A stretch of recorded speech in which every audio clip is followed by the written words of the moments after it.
want. The industry is literally full of pedophiles. Am I surprised Oda's there? No. The man has literally gone on interviews multiple times across the year talking about how they're good friends even after the CP conviction. And if you don't know the story, Rurouni Kenshin's manga got busted with so much child porn that they literally thought he was distributing. And the guy who writes One Piece, Oda, the guy who writes about good characters fighting evil effectively, is supporting and friends with the CP lover. The way that he draws some of his female characters and some of the younger ones, I'm not surprised. And if you came out and said, Oda got busted with something, am I surprised? No, not really. Higashi, though, right here, this pisses me off. Because the man is in so much pain, he can't work on a chapter for months at a time, but he can find enough solace and energy to go out and do fan art for a CP lover? Nah, that kind of pisses me off. As somebody who grew up with anime and loves manga, to the point that I literally write my own, it's never escaped me that the industry's full of pedos. Hell, they're so pervasive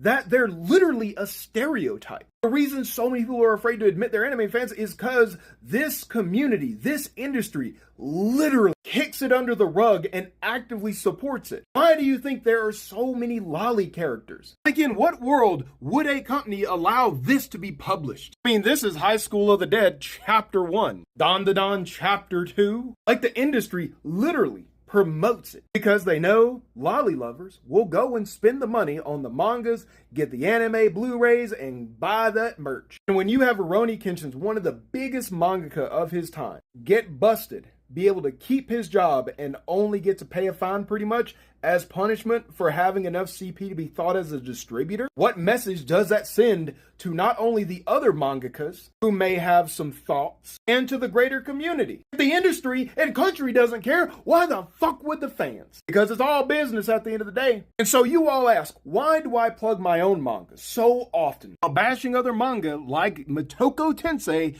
for sexualizing kids? It's because I know people are tired of seeing. People are tired of supporting pedophiles. It doesn't matter how good the work is. Why do you want to give your money to somebody who's attracted to children? Why would you want to spend your money on somebody who supports that individual? So I'm an alternative to that. I spent several years making sure I could write a story, and then I made sure the art was absolutely stellar. So for those people who cannot separate the art from the artist, I give them an alternative. I don't care if we fan service people, men or women. Hell, I respect a nice pair of liddies. There will never be an excuse for sexualizing a child, whether it's in real life or illustrated. If you want a dark fantasy manga based on my D&D games, grab a copy of The Devil's Deal and Night of